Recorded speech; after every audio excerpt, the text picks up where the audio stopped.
Hello and happy Thursday. How are you guys? I hope folks are tuning in. It is Alexis Glick. I am the CEO of GenYouth, and I am thrilled to be here with you today to talk a little bit about the critical role of our counselors in creating healthier school communities, particularly around all the issues associated with mental health. So it is my honor and joy in a moment to be introducing you to Jill Cook, who is the Executive Director of the American School Counselor Association. And in the wake of COVID, wow, has their job become more important than ever. So we are great. I was just looking to see the account coming in, and I think Jill's going to be with me in 1 second. So let me accept her and bring you to her. Hold on just 1 second. Yeah, I think she'll be with me momentarily. And she's going to be joining us for our Healthier School Communities webinar. Hi there. Hi. How are you? Good. How are you? I am great. I am wonderful. Forgive me. I'm in like a hotel conference room, but like I was like, okay, where can I get the right lighting? Anyhow, it is so lovely to meet you. And thank you so much for joining us not only today, but next week for our webinar, which, by the way, for everyone tuning in, March 24th, to just past 5 p.m. And Jill is going to be one of our facilitators of one of our spectacular panel conversations. So this is just the beginning of learning a lot more about Jill and what her incredible organization does. So Jill, thank you for giving us a little bit of your valuable time. We so appreciate it. Oh, my distinct pleasure. Thank you for the opportunity to connect and have this conversation. So Jill, let's start with the most important thing, which is, for folks who don't fully understand and are still learning kind of what is the role of, and in your case, of course, you're the executive director of the American School Counselor Association, but what is the role of the organization and what is the role of the counselor? And then we'll talk about kind of what your role looks like in today's world. Absolutely. I appreciate that. So the American School Counselor Association is a membership organization, and our mission is to support school counselors across the country in the work that they do with students around academic development, career development, and social and emotional development for all students.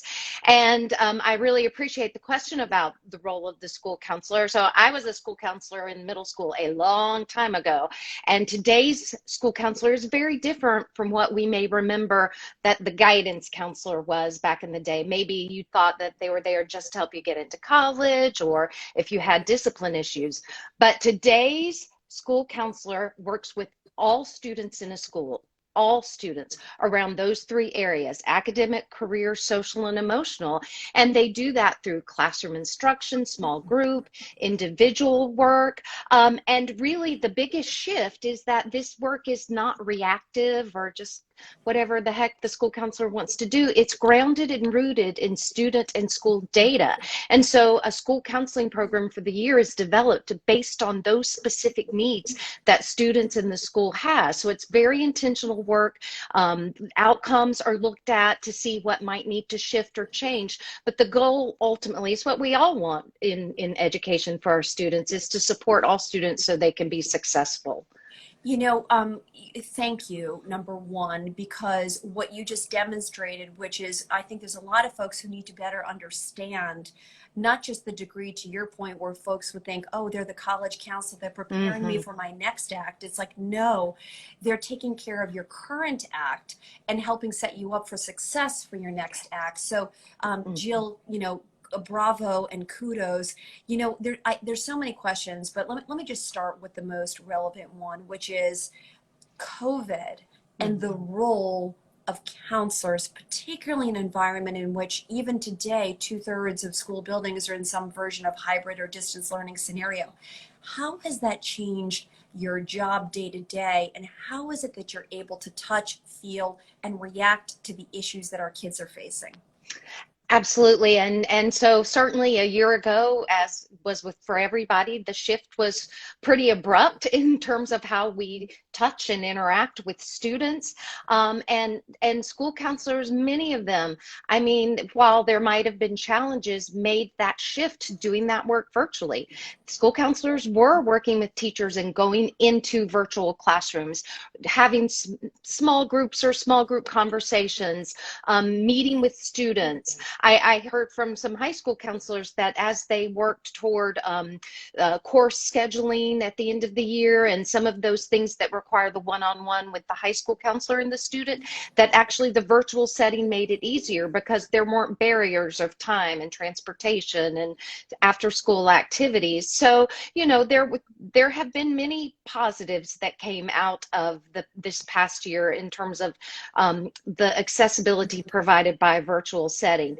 However, that said, we also know that there are many students that didn't tune in virtually, that schools and teachers didn't hear from. And so part of what some school counselors did was working to make those connections. You know, is it the email, the phone call? Many school staff, principals, school counselors did home visits, knocking on doors to see if they could find students. And especially initially, those students for whom they had concerns or they that might be at risk. So making sure that students who may need the most support were contacted and connected with the school. And I would imagine that for many of you, you know, and we'll talk about this in a second about, you know, how many are there really for you for the number of kids that you need to Mm. support, which is a big issue. But I would imagine also part of what you've been doing is helping the other educators, the principals, the superintendents, the folks within your school communities to help them address some of these concerns, because you know the average teacher now is not just a teacher. The teacher is dealing with socio-emotional issues. The teacher is the one who Mhm. arguably is the one who's going to recognize if a kid is not performing as well, and can tip off and say, hey, we've got to do something here because there may be some mental health consequences or otherwise, right? So I would imagine your connection between the traditional educator and counselors has probably never been greater. Absolutely. And I think what the last year has shown us is that school, just in general, is the hub of for so much of students. I mean, aside from their own life, that is where students live. And this social and emotional aspect, I mean, we've been through a pandemic. It's been a shared trauma. We've also, as a country, been through some traumatic events since last summer and including January 6th. So when we think about the shared experiences that have been traumatic, it makes just this past year so unusual. And we know that there are some statistics coming out that are showing over the past year, students' anxiety has risen, which was already on the rise anyway. Students' concerns about their own mental health has risen, that visits to the emergency rooms for all youth for mental health reasons has increased. You know, so as a school, what does that mean? Well, it means that yes, academics are important. Yes, learning loss is important. However, that can't be addressed until we have a plan as a school, as a system, as a district to address those needs of not only the students, but also the school staff. Time and again, we hear, you know, just the sheer load that teachers and educators have done for the past year. Um, my hat is more than tip to all of them, but they're stressed and they're tired and they have their own anxieties and issues. So how can we support everyone so we can come back that feels a bit normal, and so we can support students. So, you know, Jill, let's go back to what I was talking about earlier, which is this issue that are there enough counselors for the number of kids Mm. in need? Talk to me about where we are in this country, and where we should be. So is the number of school counselors in K-12 public school settings has increased over the past 5 to 7 years, and therefore the ratio has decreased. However, that said, um,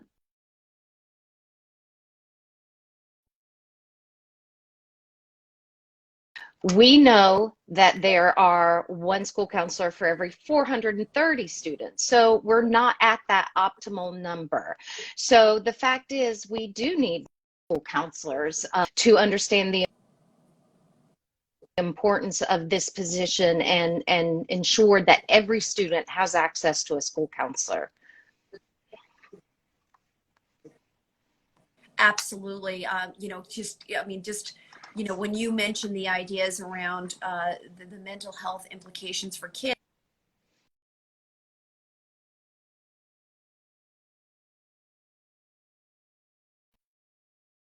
one of the things we're going to release the results of our COVID survey. We did a COVID survey 1 year ago with students called Life Disrupted, and essentially was finding out what kids were dealing with as it relates to COVID. That was about maybe 6 weeks into it. We went back and surveyed kids, and we're going to share the results on our webinar next Wednesday. But you hit the nail on the head, which is the degree with which kids are facing things that they haven't faced before. All the missed moments, the concern over the not only the social emotional, because they've not been with their friends or they've missed out on things, but also like, does my family have the financial wherewithal, to keep me safe? So I would imagine that even as you talk through the statistics in terms of the data of the number of counselors available, and you've made some progress, I would imagine also, though, the degree of need has never been greater. And I think that's such an important point. Families who have gone into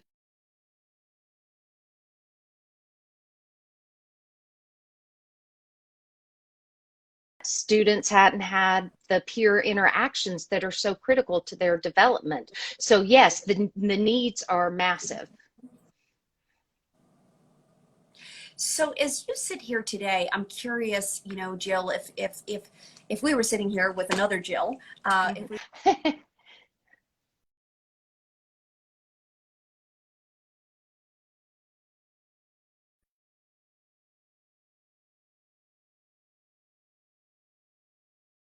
that you think could help you guys in your role create those healthier school communities. So I apologize, Alexis. Could you repeat that? I don't know if it's my internet that's having a little problem right now, I know, or you, but I missed. It's funny. Yes, no worries. I'm having the same issue. You're going in and out. Don't worry. This is the world we live in. It is. Yes, we're all online. So if you're losing us bits and pieces, it's all good. All I need is my cat to come through. I know. Me too. I've got distance learning kids every 10 seconds. I just happen not to be next to them at this moment. Anyhow, what I was just going to say to you is if you had your wish list of like, this is what we need, and you had the eyes and ears of the biggest decision makers, whether it's at the government level or in the private sector or, business leaders, what do you need? What are your counselors asking for? Well, I think we've alluded to the fact that we want more school counselors. And the good news there is in President Biden's platform, absolutely, he did talk about the social and emotional needs of our nation's youth, and specifically talked about school counselors and school psychologists and school social workers. Our new Secretary of Education, Secretary Cardona, he's also mentioned these needs. So it's very comforting and reassuring to know that it's understood that these folks are needed in the schools to support students. So absolutely, funding's great. We want every student, every school to have a school counselor, but we also need to make sure that we have qualified individuals to fill those positions. So that whole pipeline is a whole nother issue to ensure that we have folks who are prepared to step into those roles. So if funding became available, that schools would have the appropriate staff to step in and help with that. And for me, that speaks to the fact that this is just, it's also comprehensive. None of this work is done in silos. You know, we need the educators, the school counselors, school psychologists, school social workers, but we need those collaborations with our community groups and community agencies and community mental health organizations. So to ensure that this is all happening collaboratively and not siloed. And I think that's one of the things COVID has helped shine a light on, is that it can't be that way. Oh, bravo. Well said. I mean, because if we're bifurcated to start and Mm-hmm. we're splintered to start, which in many cases we've been, you know, I said to somebody, I was on a call with someone yesterday, and I said, the one unintended consequence and blessing of COVID that none of us could have predicted is we have forced school communities in America to address challenges like distance learning, like the quality of the technology, the quality of the Mm-hmm. broadband, whether every kid Mm-hmm. has a device. We have escalated the process of figuring out what the future of education looks like. In the course of this year, we've asked ourselves the toughest questions, I'd argue, that maybe we've asked school buildings in a century. And so Yes. the positive is that we now know there are structural defaults. The positive is we now know schools are underfunded, right? The positive, to your point, is we now know we've been splintered and we need to be more cohesive. So, you know, I do think those are sort of the positive tea Mm-hmm. leaves coming out of this. So could not agree with you more.